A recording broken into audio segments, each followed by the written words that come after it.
Welcome back to Scotch and a Beer, where I fumble my way through Formula Drift in the most me way possible, i.e. breaking everything and having an all-around bad time. I also make the worst choices all around and have a blast doing it.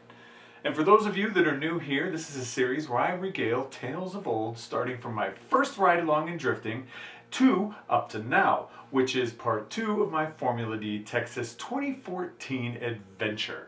Well, my dog had just died, my brand new stroker motors, Ross Tough Bond harmonic balancer had just exploded on the dyno, and I was supposed to leave that night for Texas. Fortunately, the story does not get any better as we go, so let me jump into the Scotch and a Beer part. Now for the Scotch this time, I've chosen the Balvenie 14 Caribbean Cask. It's a spicy and aromatic whiskey, and I'm into it. Extra matured in rum casks. So, it's a specially selected Balvenie finished in cask that previously held rum distilled in the Caribbean. It has vanilla notes and mostly a secret blend of spices similar to KFC, I'm assuming. I don't know if it's a Highland, a Lowland, but we're going to find out today.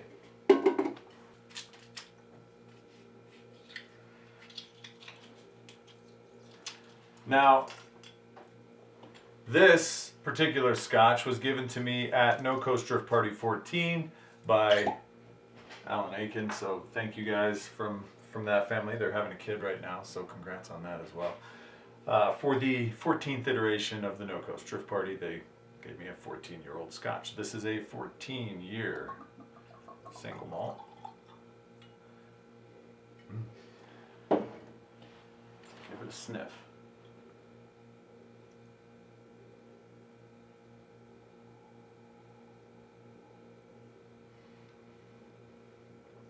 Very, very vanilla. Like this kind of reminds me of the vanilla scent tags that you hang in a car. The actual good smelling ones, not the bad smelling ones. So that's the memories that elicits, but let's give it a taste.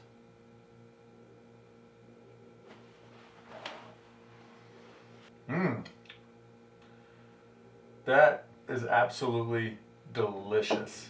It's very creamy, almost like it was a vanilla cream, kind of like that scent that it was popping out with. It chocolate? I don't know if it's chocolate, but maybe a little bit of toffee. It is a very sweet Scotch, so I'm assuming it's a Highland, but can't make any guesses there. Fantastic Scotch. Thank you again for the wonderful gift from No Coast. It's being cherished. And for the beer, this beer has been kicking around in my trailer for quite some time. I don't know if there's a date on it, but it is a Coors regular, the banquet beer. We're going to tap the Rockies together. I'm surprised it even has any fizzies in it. Like the edges of the can are rubbed down from this thing just clanking around in there. So it's probably not going to be very good, but here we go.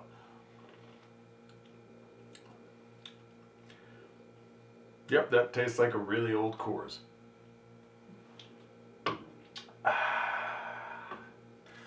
So anyways, continuing along with the story.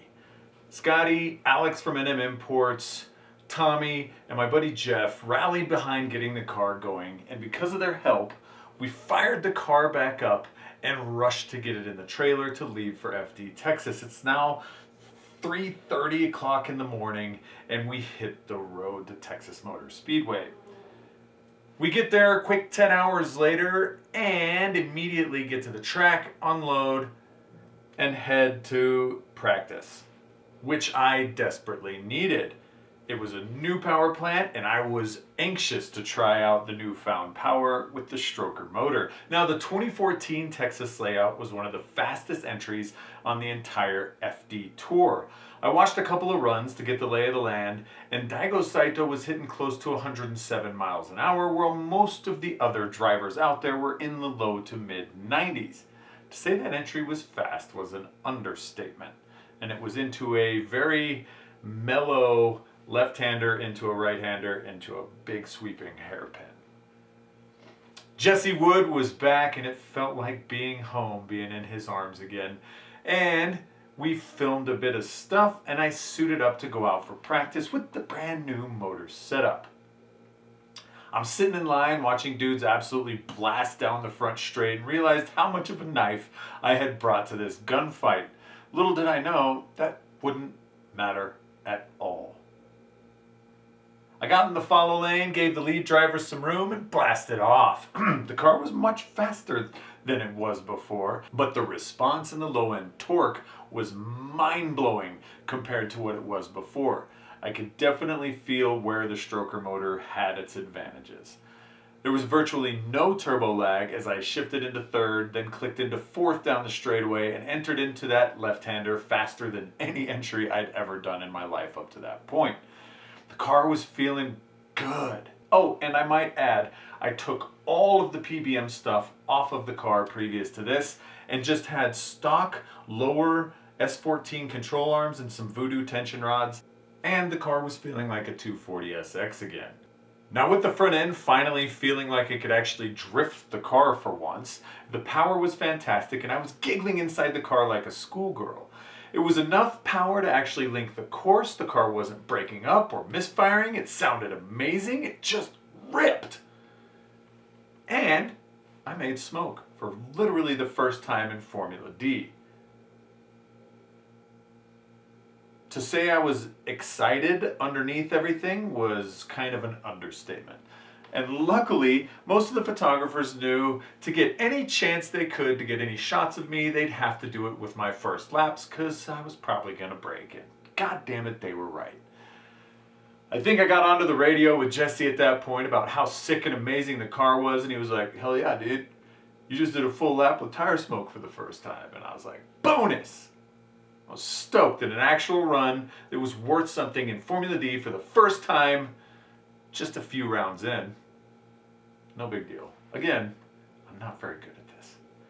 I get back in line, ready to get my practice on. Well, as fate would have it, the RB gods did not like that newfound power.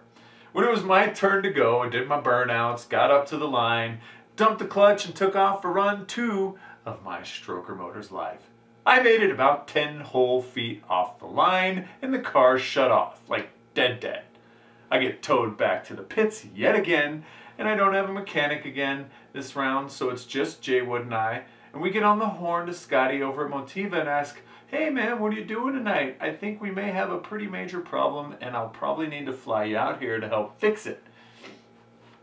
So, as we're doing a little bit of troubleshooting back and forth, Scottie tells us to pop the valve cover off and report back before he made the choice to actually commit to the flight. Now, on a quick side note, Scottie and I are going to do a whole separate Scotch and a Beer on like his thoughts about Formula D. He was very anti-drifting. I wouldn't say anti-drifting, but he didn't understand what drifting was in the first place. And so I forced him to come out to this FD event, and that kind of changed his outlook on it, because Scottie'd been on some professional race teams before and he understands how that works. He used to do tuning and engine building and mechanicking for the Venom team back in the day, so we'll let him regale those tales once I actually get him on here, because he's a very important part of this story going forward, and I wish I would have had him from the beginning. Now, we noobed the valve covers off because mechanic, only to find that a piece of the cam about this big was just sitting there between the cam caps, just chilling. What the actual fuck is going on? I call Scottie back, I let him know what we found, and through the heartbreak came up with a solution. Alex from NM Imports was going to rip the old head off my old RB25, and Scottie was going to pack it in a box with some tools, and I was going to fly him out so that we could somewhat attempt to get the car going again.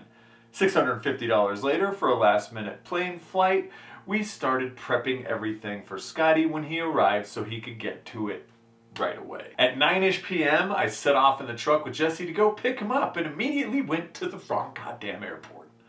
I went to DFW, which is Not where he landed. He actually landed at Love Field. So once we figured out that debacle and wasted hours of precious time, we had to scheme our way back into the track because the gates were closed. But at least we made friends with the security guard that night to let us come and go when we went for tools at the nearby Walmart. Sorry, Scotty, for putting you on every list with the FBI and TSA that is known to man for bringing a used head with gasoline and oil and all sorts of other stuff in it. Thanks. Anyway, Scotty went all night long, and we stayed up with him until I couldn't take it anymore, which was about 3 o'clock in the morning, and I passed out in the front seat of my truck. It was cold, kind of rainy, and very miserable. Now, Scotty never really liked drifting or what I did or held it in much regard, but I can't say that I blame him. Most drift kids are not good customers for a race shop, and up to this point, all I was a pain in the ass for them. We were kind of acquaintances at this point, but Motiva nor Scotty were aligned with me doing Formula D. So the whole situation was miserable because A, Scotty hates being cold, and B, Scotty knew nothing about RBs. And he was out here trying to change out a head in the parking lot for the first time in the middle of the night in Texas in the cold and rain. What a way to jump off the deep end with no water in the pool. I will say he's a trooper in every sense of the word for not giving up, because I sure had at that point.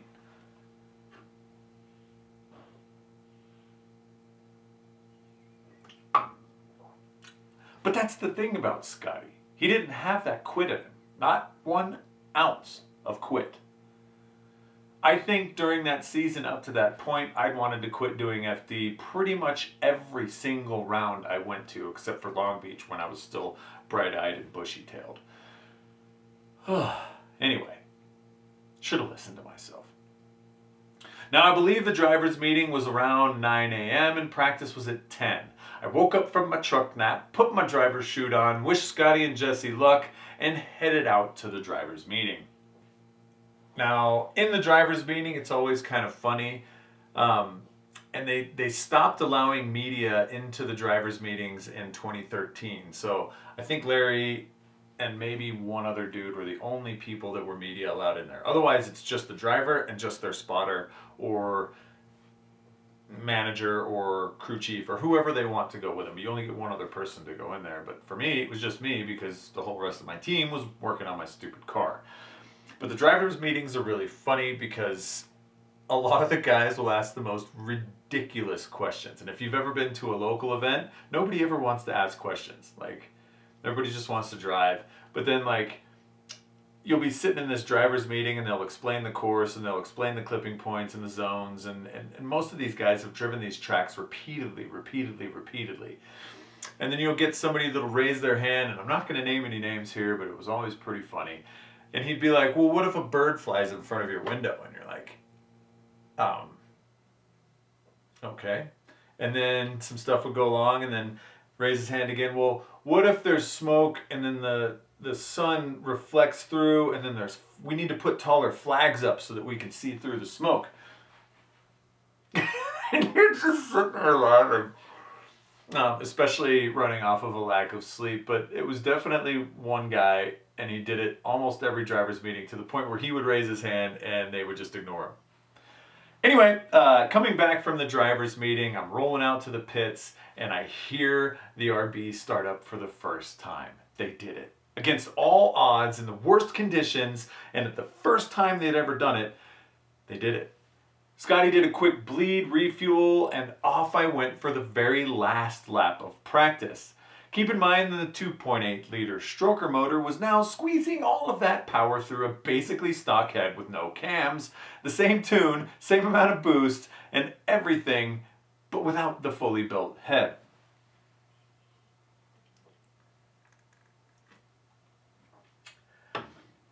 Well, I got to do one lap and I was back to being down on power, and it was untuned at that. It was also raining, which may or may not have been an advantage for me. I got my one practice lap in the rain, and I can feel that the car is now sucking a milkshake through a straw, and I was way down on power. I get my one wet lap practice in, and I link the course. Poorly, but I get it done. After practice, it immediately stopped raining, so that's cool. Great. I don't even know if the car can now link the course, but it's time to qualify. And I'm back to dreading going out to qualify when I had finally had an ounce of confidence the day before, and I do my first run and I get a whopping 36 points. That is a failing grade no matter how you slice it. I barely made it though, and to get a score was, I guess, a win. And then I got a big fat 0 on my second run with a sweet, sweet understeer. Once again, I retired to the pits in embarrassment, but I was a proud owner of a 2.8 liter stroker with a stock head on it. And I was also proud that we accomplished something pretty crazy with the head swap. I almost felt like we were a real FD team, even though I didn't qualify yet again. Now, once again, I spent a ton of time, money, and effort to get to Formula D to watch the entire event from the sidelines. We parked the car once again in the Hankook booth, and at this point it was becoming a staple there. I basically was bringing my car to be a car show car for Hankook. Paul basically knew it was going to be there, so he'd always save me a spot. Which is probably not a good thing, but there we were. And we hung out with the fans and friends from the Texas area. The event ended, and Jesse, Frederick Osbo, and I decided to go get some local Texas cuisine, then hit up the world's largest honky-tonk bar on a whim, and then decided to do one of those dress up as Western people and get your picture taken things. Now, in full me fashion and keeping everybody guessing, I decided to be a hooker in what was a full corset and high heels to play my part. I didn't need to wear any of that stuff because they had a lot of stuff that just folded right on over like the guys were wearing, but I wanted to go full on.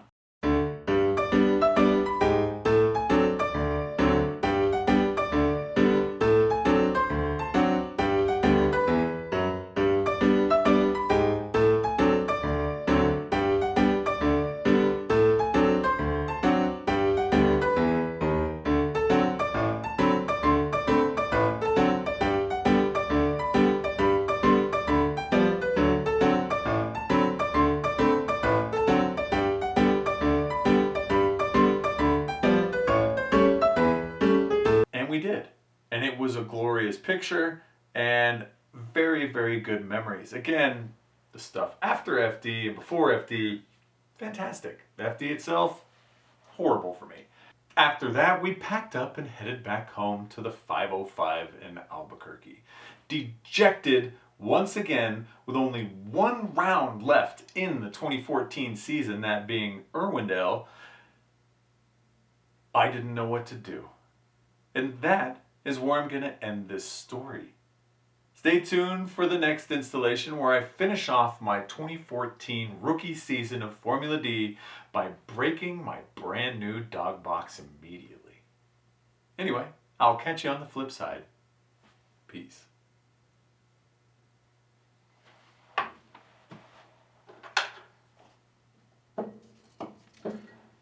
Man,